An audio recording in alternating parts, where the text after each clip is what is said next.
dear students. Hope you all are fine. Welcome once again in your own online class lecture summary.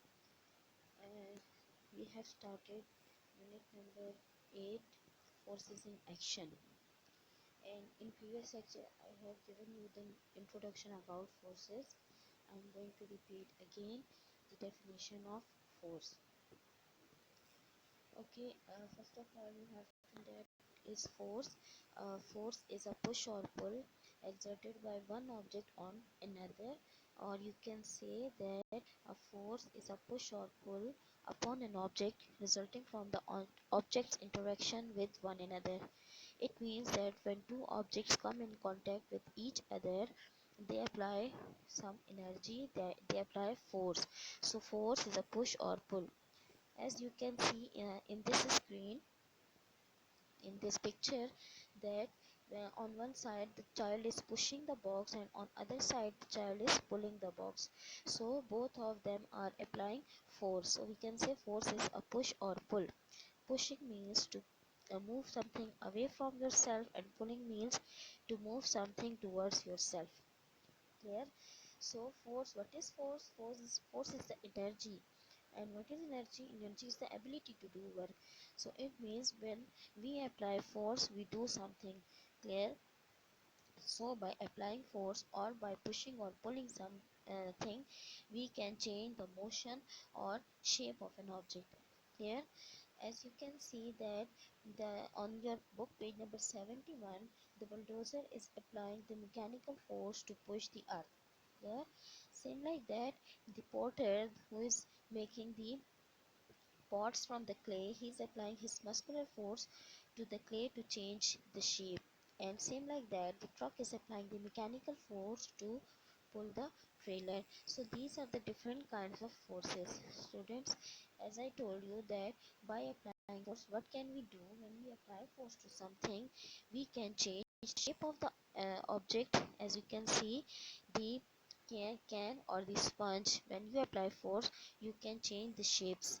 Same like that, by applying force, we can stop the moving object. For example, when you apply force, you can stop the moving ball or any other moving object. And on other hand, by applying force, we can change the direction of the object. When the cricketer hits the ball, he changes the direction of the ball.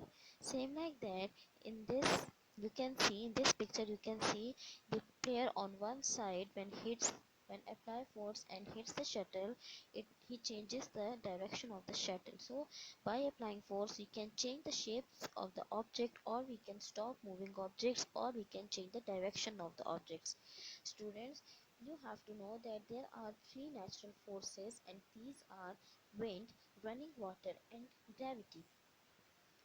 And there are different types of forces. Like applied force means when you apply something, force on something, this is called applied force. Same like that, the swing force, the swing which is used in different things.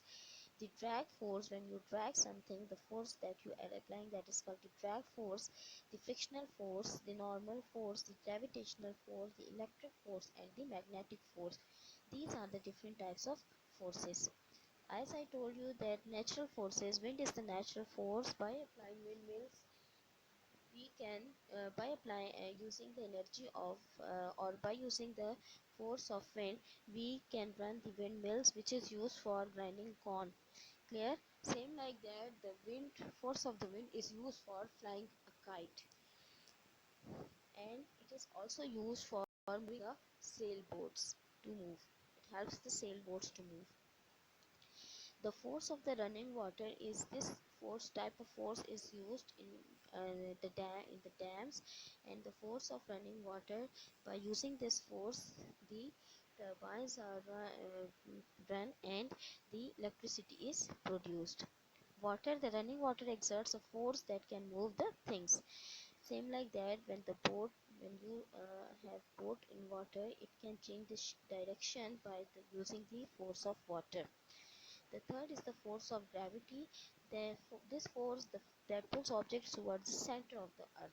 Gravity is the force of earth. By this force, everything is attracted towards the earth. This force is also very much important. As you can see, The apple falls from the tree, the ripe apple falls from the tree because of the gravity, because gravity pulls everything down towards the earth. Okay students, you must know that like other uh, we have, as you can see that when you go somewhere you can measure the distance in meters and centimeters. Same like that, the force can also be measured, and force is measured by using an instrument, and that is called spring balance. And the unit which we use for measuring the force, it is called Newton, and it is named on a scientist, that is the Sir Isaac Newton, who described the forces first. Clear? It means that Newton was the first scientist who described forces. That's why we measure the force in by using the unit Newton, and a force of 1 Newton is very weak force. Clear? This is the instrument spring balance, which is called spring balance, and we use spring balance for measuring the force. As you can see, the weight is hanged on with hook on one side, and the readings on the spring, the readings on the scale by moving the spring can show you that how much force is applied. Okay, the next topic is inertia. Inertia is also a force. Clear? You can see on your book page number 71 that if you put a football down, it will stay there unless someone kicks or the wind blows it. And same like that, if you kick a football, it will keep on moving until it hits something else or friction slows down.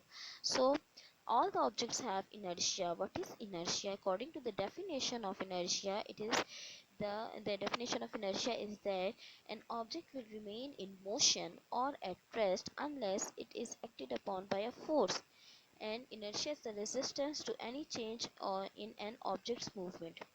Okay students, it means that inertia is the force which opposes the changing position of the object. Clear? When you are sitting in a car and when you are driving the car, you are in motion, and when you apply brakes, so you feel the jerk because of inertia. Clear?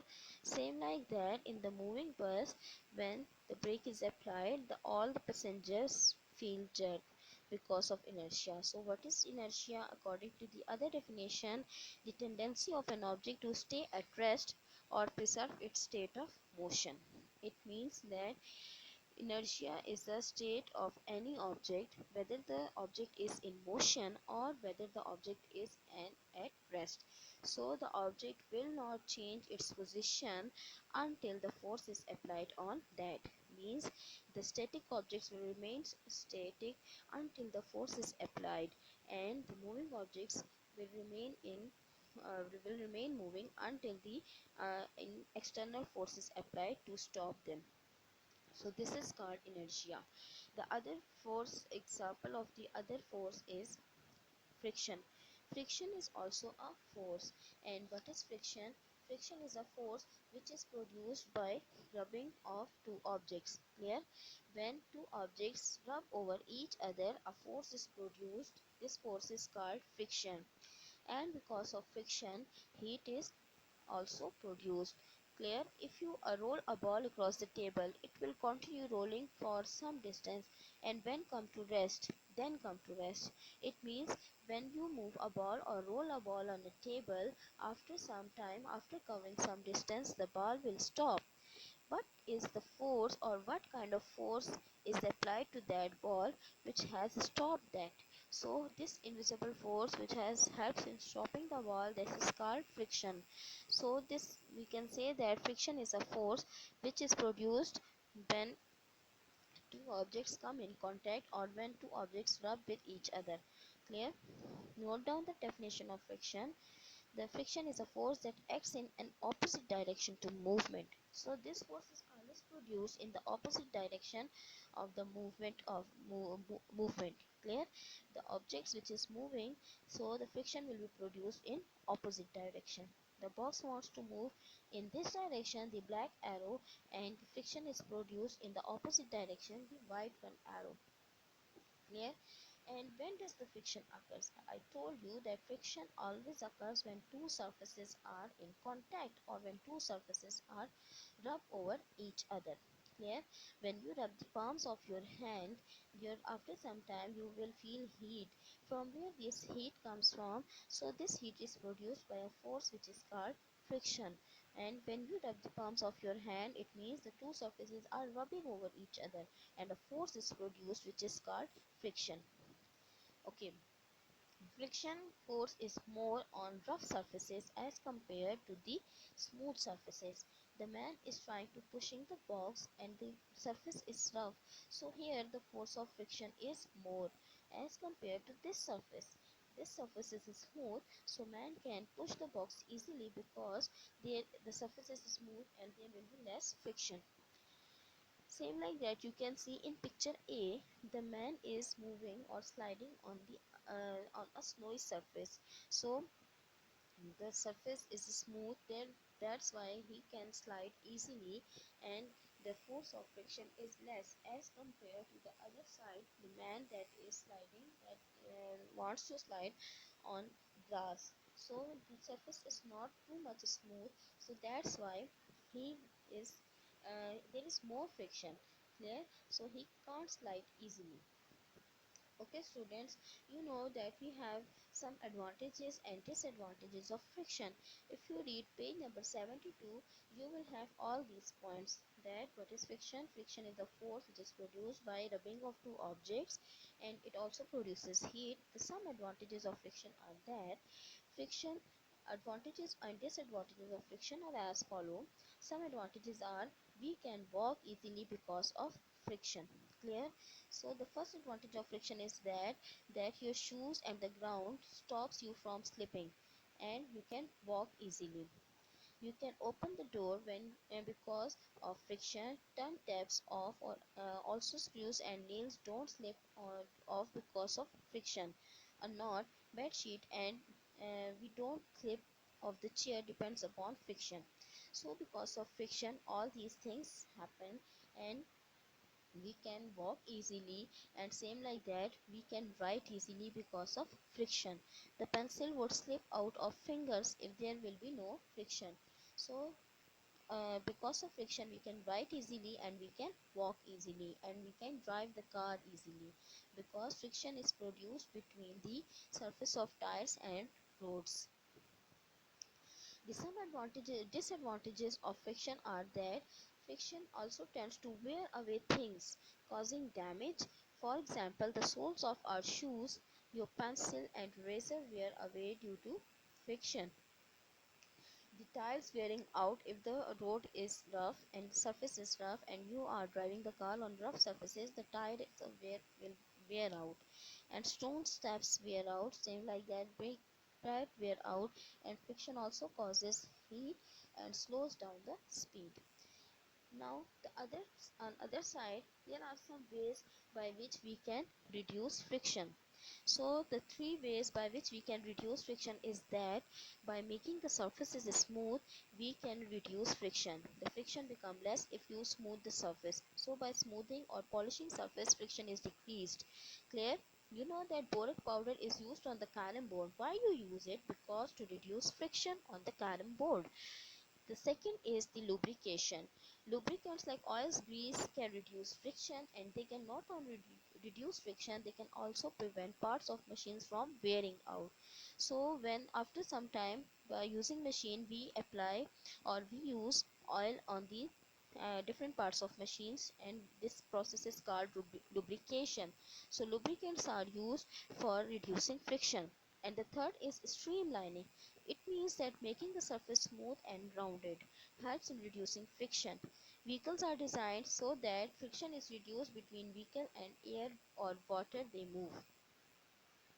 So students, hope you have understood how can we reduce friction by smoothing out surface, such as applying floor wax and scrubbing the floor.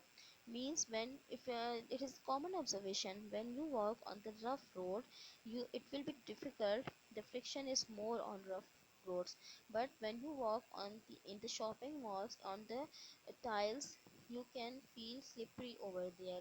So the friction is less over there. Same like that, placing a slippery substance between two solid surfaces, grease, oil, or other lubricant liquids. As I told you that sprinkling powder on the cannon board, it is a way to reduce friction. We are going to smooth the surface. Same like that, lubrication by using the oil between the parts of machines to reduce friction, and streamlining by making the surface smooth and rounded, as the body of the fish is streamlined so they can move easily in the water, and friction is reduced by using these methods. Okay students, please note down your homework question that you have to do on your rough notebooks, and the question is define force and name three natural forces. Hope you have understood about force and natural forces and about inertia and friction. Okay students, till next class, Allah Hafiz and take care yourself.